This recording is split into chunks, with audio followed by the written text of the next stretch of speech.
नमस्कार मित्रांनो.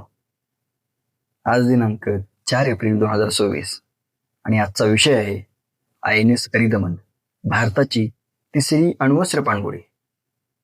काल 3 एप्रिल 2026 रोजी भारताची तिसरी अण्वस्त्र पाणबुडी INS अरिदमन ही भारतीय नौदलात दाखल केलेली आहे. यावर संरक्षण मंत्री राजनाथ सिंह यांनी म्हटलंय की हे काही शब्द नाही, ही शक्ती आहे INS अरिदमन. आणि अरिदमन या शब्दाचा अर्थच असा होतो की शत्रूचा नाश करणारा किंवा शत्रूचा नाश करणारी. तर या INS अरिदमन या पाणबुडीचं काय वैशिष्ट्य आहेत हे आपण किंवा ही किती महत्वाची आहे ह्या गोष्टी आपण या व्हिडिओत समजावून घेऊ. सगळ्यात महत्वाचं म्हणजे ही INS अरिदमन ही पाणबुडी अण्वस्त्रावर चालणारी पाणबुडी असणार आहे. म्हणजे पारंपरिक ज्या पाणबुड्या आहेत त्या बॅटरीवर किंवा डिझेलवर चालणाऱ्या असतात. तर या पाणबुडीमध्ये CLWR म्हणजेच कॉम्पॅक्ट लाईट वॉटर रिॲक्टरद्वारे ही पाणबुडी चालवली जाते.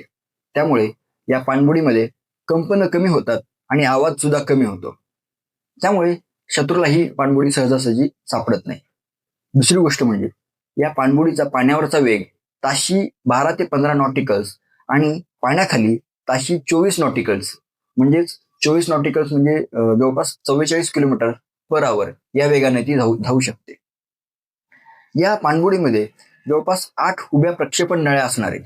म्हणजे व्हर्टिकल लॉन्च ट्यूब यापूर्वीच्या पाणबुड्यांच्या क्षमतेपेक्षा दुप्पट ह्या व्हर्टिकल लॉन्च ट्यूब असणार आहेत. म्हणजेच क्षेपणास्त्रांचा मारा मोठ्या प्रमाणात करू शकते. तसंच या पाणबुडीमध्ये K-15 बॅलिस्टिक क्षेपणास्त्र तसंच K-4 बॅलिस्टिक क्षेपणास्त्र ह्या दोन्ही प्रकारच्या क्षेपणास्त्रांचा मारा या पाणबुडीद्वारे आपण करू शकतो. K-15 ची रेंज असते जवळपास 750 किलोमीटर आणि K-4 बॅलिस्टिक क्षेपणास्त्रांची रेंज नाही म्हटलं तरी जवळपास 3500 किलोमीटर एवढी असते. आणि सगळ्यात महत्वाचं म्हणजे या पाणबुड्या महिने पाण्याच्या खाली राहू शकतात. कारण आपल्याला माहित आहे की पारंपरिक पाणबुड्यांसाठी बॅटरी आणि डिझेलचा वापर होतो. तर या अशा पाणबुड्यांना हवेसाठी काही वेळानंतर पाण्याच्या वर यायला लागतं. पण अण्वस्त्र सज्ज आणि अण्वस्त्रावर चालणाऱ्या पाणबुड्यांसाठी सारखं पाण्याच्या पृष्ठभागावर यायची काही गरज नसते. त्यामुळे शत्रूच्या दृष्टिक्षेपातून या पाणबुड्या वाचतात आणि खोल पाण्यात राहून शत्रूचा मारा करू शकतात किंवा लांबवरचा पल्ला ते गाठू शकतात. या पूर्वीच्या पाणबुड्या INS अरिहंत 2009 मध्ये तिचं लॉन्च झालेलं होतं. पण मग भारतीय नौदलात ती 2016 मध्ये दाखल झाली. त्यानंतरची INS अरिहंत ही 2024 मध्ये भारतीय नौदलात दाखल झाली. आणि त्यानंतर 2च वर्षांनी तिसरी पाणबुडी म्हणजे INS अरिदमन ही 2026 मध्ये भारतीय नौदलात दाखल झालेली आहे.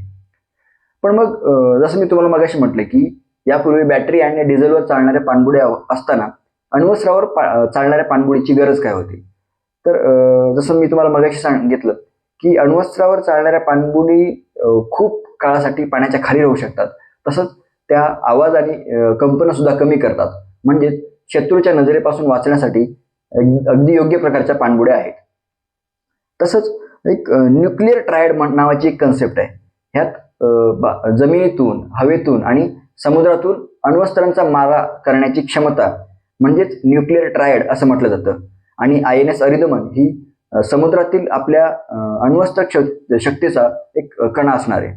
तसंच भारताची जरी नो फर्स्ट यूज पॉलिसी असेल तरी एखाद्या शत्रूने जरी अण्वस्त्र मारा केला तर पाण्याखालून अण्वस्त्र मारा करण्यासाठी या अण्वस्त्र सज्ज पाणबुड्या आपल्याला खूप महत्वाच्या ठरणार आहेत. तसंच शत्रूला हल्ला करण्यापासून रोखणे, दीर्घकाळ पाण्याखाली राहू शकणे, तसंच हिंदी महासागरातील चीनच्या वर्चस्वाला शह देणे आणि हिंदी महासागरात भारताचं नौदल सामर्थ्य वाढवण्यासाठी या पाणबुड्या आपल्याला मदत करत आहेत. अण्वस्त्रावर चालणारी पाणबुडी तयार करून भारताने जगातील मोजक्याच देशांच्या पंक्तीत आपलं स्थान पक्क केलेलं आहे. ज्यामध्ये अमेरिका, रशिया, फ्रान्स, ब्रिटन आणि चायना हे सगळे देश येतात. तसंच यापुढेही भारत S-5 या क्लासमधील पाणबुड्या तयार करण्यावर भर देत आहे. आणि S-5 या पाणबुड्यांची क्षमता म्हणजे जवळपास त्यांचं विस्थापन जे असणार आहे ते जवळपास 14,000 टन म्हणजेच त्यांचं जे काही डिस्प्लेसमेंट असणार आहे ते जवळपास 14,000 टन एवढं असणार आहे.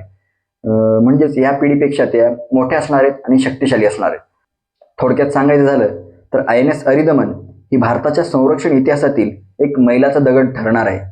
स्वदेशी बनावटीच्या स्वदेशी तंत्रज्ञानाने सज्ज ही पाणबुडी भारताला नौदल महाशक्तीच्या दिशेने घेऊन जाईल यात काही शंका नाही. शेवटी तेच INS अरिदमन फक्त शब्द नव्हेत तर शक्ती आहे. धन्यवाद.